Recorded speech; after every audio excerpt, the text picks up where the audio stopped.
Welcome to the Authentic Sales Leader Podcast, where we bring on exceptional sales leaders to dig into their stories and experiences, get their advice, and most importantly, learn what it means to them to be an authentic sales leader. I'm your host, Jeff Kerchick, and I suggest you grab a notebook and a pen, as every episode is packed with their wisdom and knowledge. All right. Hello, everybody. Welcome back to another episode of the Authentic Sales Leader Podcast. I am your host, Jeff Kerchick, and today I'm joined by a very special guest. I've been working in the financial services space myself for the last decade or so. And through that, I've had the great opportunity to meet our guest today, who, in my opinion, is one of the foremost thought leaders in his space of SBA lending. His name is Ray Drew. He is the Managing Business Development Officer for Fundex Solutions Group, where he's serving as a player coach, but he's also the leader of the Art of SBA Lending podcast, which is probably the de facto source of news for folks that are in the SBA lending world on the internet. So Ray, thank you for joining us today. How are you doing? I'm doing great. I'm really excited to be here and have this conversation with you. Thanks for having me. Absolutely. Yeah, I'm looking forward to chatting with you as well. A lot of folks who listen to this podcast are, folks that are in the SaaS community. And today we're focusing more on financial services, which is where you've had your career. Could you tell folks a little bit about yourself and your background and what you do? So I went to school for marketing, and I remember taking a class in college that was sales, and I just knew the one thing I didn't want to do after college was sales. It just sounded really bad. And so I took a marketing internship that was actually for an SBA lender, though I didn't really know what that meant at the time, but that's what I do now, small business lending. And they hired me full time right out of college. I was 22, and I just started hitting the phones right there. And it really grew on me. I mean, I fell in love with SBA. I fell in love with sales, the whole thing. Something about making, 100 cold calls just changes you if you can get through that successfully. Awesome. And for folks, who are listening at home, can you tell them a little bit about what is SBA lending?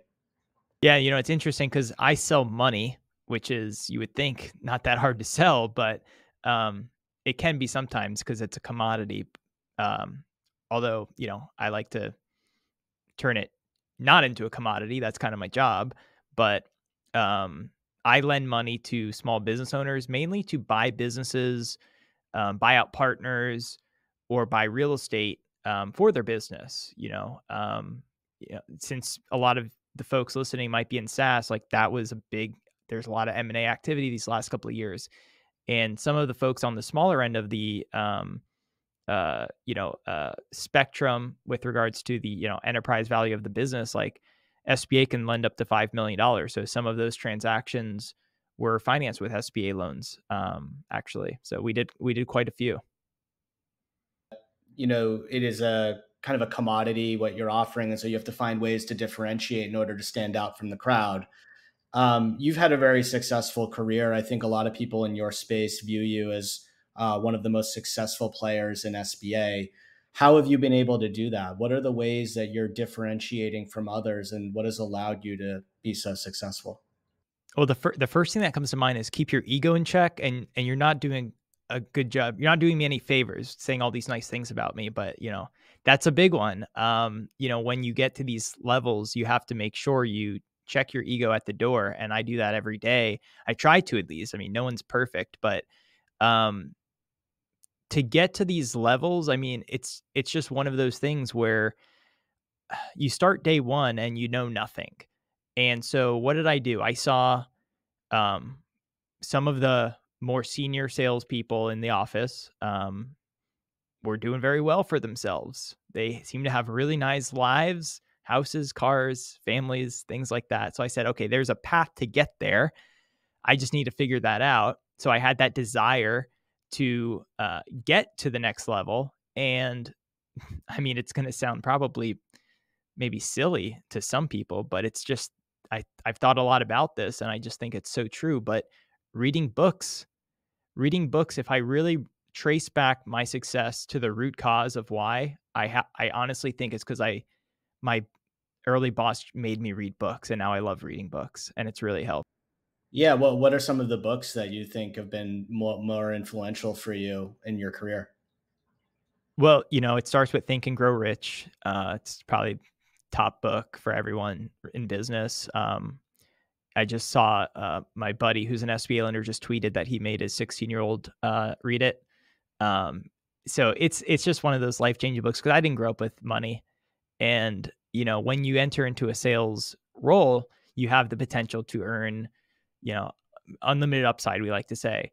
So early on, I was just doing a lot of cold calls to referral sources, essentially. So we didn't call like businesses and say, "Hey, do you need money?" We called commercial real estate brokers so that when they sold the building, they would recommend me for financing, that sort of thing. As well as I feel that the inbound calls as well. But, my goal every day was to wake up and try to make 100 outbound cold calls as a 22-year-old who knew nothing, who said, if somebody actually said yes to me, I didn't know what the next step was. But, you work on trying to sound older.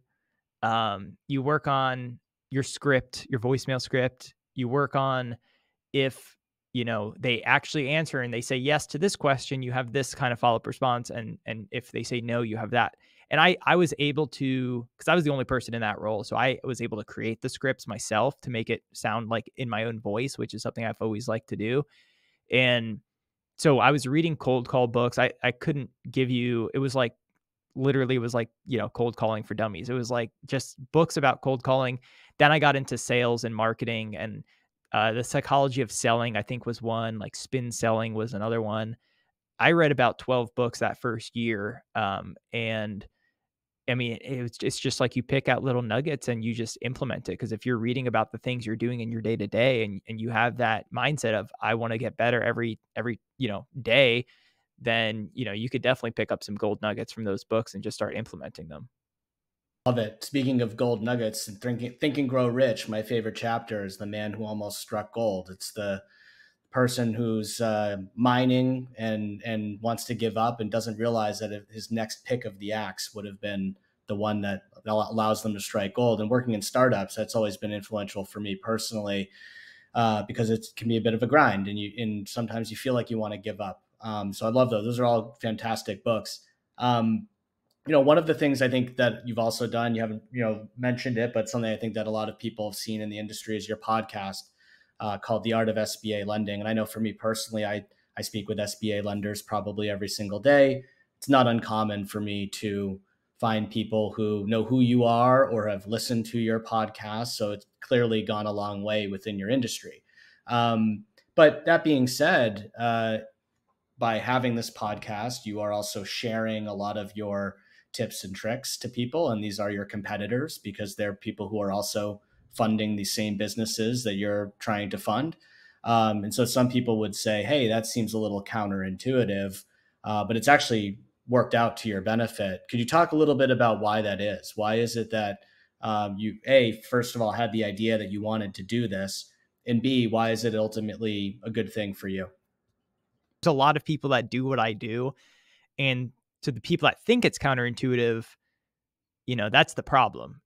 It's the folks who are doing it who are end up being even that much more successful. No one's doing this and then all of a sudden hurting, and not closing deals. Like everyone's doing it and they're getting to the next level. And I couldn't explain it. I mean, it wasn't my plan to, start this podcast and for it to, become it's a I'm a micro influencer. Let's face it. The SBA lending industry is very niche, but it's permeated, a lot of that industry.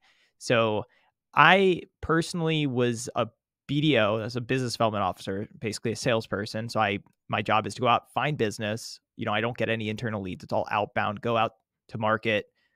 Day one, you have a phone and a laptop, go. And so and then you find deals and you bring them through the process, right? So that's kind of my job. And so I had plateaued to a certain point, as a top producer, but at my shop that I was at, that didn't mean like there were different levels that we just hadn't broken through at my shop. So I knew that we can get higher. So I'm looking online for things because I am a millennial. I'm 34, and I was looking, and I was probably 26, 27, 28 during this time period. And I was like not finding a single thing about how to become a better SBA business development officer. So I said, maybe I could make that, because I was already helping some of the lower producers in the company here and there. And I had learned things along the way. And I didn't think anything other than, I'm going to go build it. And now I did let it sit on my, Apple to-do list for like a year because, I don't know how to start a podcast, but one weekend I had the time and I said, I'm going to sit down and do it. And we were up and running by Monday. And yeah, I give away all my first like 40 episodes. It's just me giving like 10-minute snippets of the principles that got me here. And yeah, it does help my competitors. And uh, that said, I've tripled my own business since launching it. So it hasn't quite, hurt me. It's done very much the opposite. Yeah. So basically, like what I'm hearing is, kind of putting the imposter syndrome aside and also just taking the first step are probably the most important. Like if you were to give advice to someone, is that what you would say, or would it be something else? That's great advice because my first episode, I had a $60 mic from Amazon. This is like the Joe Rogan like quality mic. It's like $400. It's actually only about it's like 10% better than the $60 mic, honestly. So for me to say, I have to wait till I can get the big mic, that would have been stupid because my other mic, episode 1, I sound great. So I spent a couple $100 to get that up and running, and I've evolved the podcast multiple times over. But I couldn't have gotten to this point if I didn't start at step 1. Awesome. Um, and do your customers see it as well, or is it mostly folks that you'd say are like people that are like fellow SBA lenders?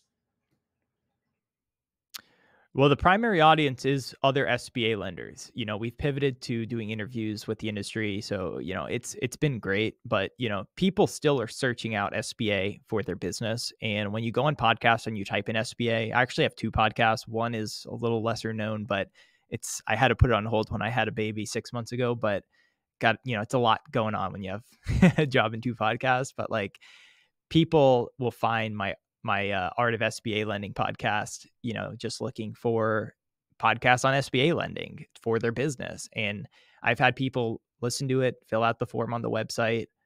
I call them, and a couple months later, I'm funding them millions of dollars to go buy a business and fulfill their dreams. And there's been, several direct instances where I can point to those types of situations, which obviously, pay for the podcast, 10 times over. My next question for you, which is around like differentiation within the SBA lending space specifically. You kind of talked about this earlier on. It's like, hey, we're selling capital. Everybody can sell capital. What are ways that SBA lenders in general can be trying to differentiate themselves from their peers? Is it about like work? Is it about the relationship building? Is it about the operation itself and like the speed in which you can move? I assume maybe it's a combination of those and maybe some other things, but what are some of like the top ways that you think SBA lenders can try to rise above? Well, I think there's probably 4 kind of quadrants that SBA lenders play in, and I decided to actually go create my own playing field over here, which is the 5th quadrant, which I'll tell you about. But the main ones in our industry, it's rate. There's people that are just going to go look for the lowest rate. There's people that are going to look for the highest leverage or, the best loan structure. So some people go to market with how they structure the loan requests. And there's execution. Hey, we are the fastest, or we get it done the highest percentage of time, high conversion rates. And then there's also expertise, like a consultative approach. I have 30 years of experience in M&A, let's say. I don't, but and you're, there's value built in there as I'm guiding you through the process. And I like all those different things. They're all good. My advice is usually pick one and really lean into it, because if you say you are offering everything, you're just not. But the kind of X factor for me has been the personal branding stuff. if I'm, especially from like an educational standpoint, because there is such a need for education in this space, like people, if you're running a business, you don't really know all that goes into SBA, and it is a complicated kind of thing, but it can be life-changing for someone to, start, grow, or expand their business. And um, for me to put out the content, it kind of positions me as a thought leader to them. I do a lot on YouTube. My YouTube videos, are kind of walking people through the steps, or a form, how to fill out a form. And then, it just builds trust and credibility that's already built into the, by the time they call me, they already feel like they know me, and I don't really have to do like your sales kind of approach is going to be different in that regards. These days, people are, customers are able to do a lot more of their own research today than ever before they reach out to any brand. And so um, that's a very easy win. It's like if they're looking around for you and they can find content that makes them think like, hey, these guys know what they're doing, that's certainly going to make you guys stand out. Um, is that something you share with your team as well? I mean, I know you manage a team of folks, and in addition to being an individual contributor, you're kind of like a player coach. um, are you able to kind of instill that in your team as well? For sure. I mean, the way, we hire just really good talent. So we try to bring on just really high performing individuals, and they tend not to need as much heavy coaching. So I try to keep a fine balance of what I'm instilling and when they come to me, but they seem to definitely see it, and they're going through their own processes, to try to figure out where they want to go and how they want to get there. But it all comes down to like, you do need to be a thought leader in the business, in the industry. And so as you start speaking more and more with different groups, going on different podcasts, you start, figuring out, oh yeah, this is working, and then you lean into it. And then sometimes you can do something that doesn't work, that worked for me, and that's perfectly fine too. So I try to be a little bit more, you don't want, no one likes a micromanager, I'll just say that. Of course, yeah. Well, thank you. You also talked a little bit earlier, Ray, about asking for a referral. And a lot of times you're doing that organically in some of the work you're doing, and somebody will somebody needs financing, so you're saying, hey, I want to be the person that you recommend for that. But are there other times, like outside of that, where you want to go ask for a referral, and like how do you know when it's the appropriate time to do that? So I'm talking more of maybe like these less organic situations, but maybe an inorganic situation where like you have a very happy customer, they really enjoyed working with you, and maybe they have another friend or somebody who might be wanting to, set up a business or something along those lines. How do you know, like, when is the right time to ask for a referral, and how do you do that? Because I think a lot of people, and at least in my industry, don't leverage that enough. They don't tap their customer base and ask them for referrals. They're scared to. So how do you think about that? Yeah, I mean, it's tough. Early on, one of my sales managers told me, when you finance a transaction, the borrower used an attorney, the borrower has an accountant. There's a name on the tax return, whoever filed all the different tax returns of the different parties involved, and you can see who the CPA firm is. These are all potential referral sources for you to call. And that's a very sales forward approach, which works for a lot of people in my industry. So if you've, so I'm going to answer the question to provide value, and I'll also say, I don't do this. I don't ask for any referrals. And I'm probably weird in that sense. But, you know, the people that do, it's like, okay, we just did this thing. We just worked on this loan and got this borrower to the finish line.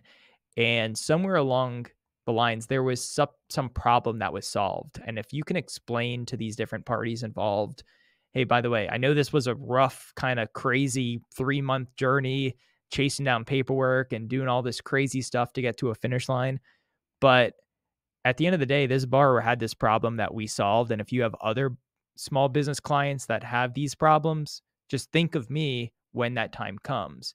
And that makes perfect sense. And then, because these for us, transactions are like once in a lifetime or once in a decade type of transactions, like like very large, expensive, multi-million dollar purchases of real estate for your business, which you often only buy once or buy a business or buy your competitor.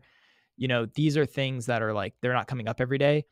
So for me, it's always been, yeah, I can ask you, but if that need doesn't come up in 6 months, 9 months, or 2 years, how am I staying in front of you? Because I can't call you every week. And that's where all my marketing and content comes. That's awesome. And it's a great segue to the last question, because you're talking about how, you solve the problem for the customer, in this case, the borrower, right? What's your favorite success story about a time you solved a problem for a customer? Is there a specific one that comes to mind? Yeah, and as I'm thinking through that, it's like our job is to get to a closing table, and that is often the starting line of a business. If you're buying a business and I said, "All right, congrats, we did it. We got to the closing." That's day 1 now. They have to go and transition and run a business, which is like hard, right? So it's like success for me is getting them to that point to be able to go through that journey, and then hopefully they have like really big successes growing their business, and then maybe one day selling their business and getting a bunch of money and stuff like that. So I like working with the people that actually have a problem and need me versus like the folks who can go to multiple different places to get the job done, and they're just kind of like maybe, I don't know. They don't need my help. They maybe want my help. I like the people that actually have, some sort of issue that needs to be overcome, whether it's a credit issue or a liquidity issue or a cash flow, something funky in the financials where I have to roll up my sleeves and actually be able to get really creative and offer up a solution. Or it's a timing issue. People are coming to me because they need to get it done in a certain amount of time, so that now there's like a real goal that I can solve. So I like doing that. One example that comes to mind is my favorite type of transaction to finance is when a manager in the business or like an employee in the business that's been working in the business for many, many years, often doing a lot of the work running the business for the owner, when they have the opportunity to actually buy the business. And often, as a W-2 employee, you don't, have a bunch of hundreds of thousands sitting around, I'll just say, to put in as an equity injection, because you need like 10% to put down typically. So, you can get a little creative there, and I like doing those a lot. There was one that I did last year, and it was someone who had become like out of like beauty school, became a receptionist, actually during beauty school, became a receptionist at a salon, then became a stylist, and then became a manager slash stylist. So she was, managing the salon and then also styling and stuff like that. And by the end, she was managing the payroll, the scheduling, all of that. And then the seller went to sell, and, we financed the acquisition of that employee to buy the business. So to see someone go from a receptionist to owning the business is like one of the best things you can possibly witness. I love that. That's such a, first of all, beautiful story. But I think what you're saying is like, you want to work with people that actually have a white hot pain point, not people that are just they have pain, but there's no urgency to solve it or any compelling reason. Yeah, it's a good sales lesson, because there's people that come to me and it's like I've been thinking about this. I'm trying to get to a no, right? It's like I'm trying to get to a no. So if I see a potential problem early on, whether it's just like my solution's not right for them, it's almost like I'm trying to get them to realize that for themselves, because I don't want to waste my time. And if this isn't the right thing for you, I don't want to put you in the wrong position. So like some people try to they're afraid to shine a light on some of the harder parts, but I put it right in the forefront. I said, this is going to be a problem. We need to talk about this. And then it helps my sales cycle. Yeah, it's like you're qualifying out a deal early and kind of going by the expression like no is better than maybe, right? You get to a no, allows you to move on. But at the same time, if there's a problem with the deal, we should either overcome that problem, but avoiding it is never going to make it better for you in the long run.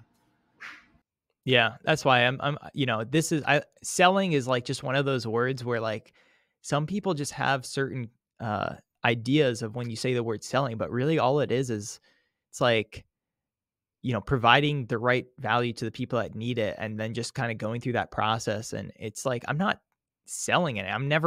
People think like convincing people to do stuff. Like I've never once done that. So it's kind of like just one of those things. I'm just so glad I found this career path because it's been so rewarding. And I've come a long way from that, that class where, I had to do a mock sales thing in the front of the class and I was just like sweating through my armpits. Absolutely. Well, Ray, thank you so much for doing this. I learned a lot, and it was great to hear your stories. Definitely appreciate you coming on to talk to us today. Thanks for tuning in to another episode of the Authentic Sales Leader Podcast. If you enjoyed the show, the best way to share your gratitude is to share the show with a friend or to drop us a review on your favorite podcast app. Until next time, keep it authentic.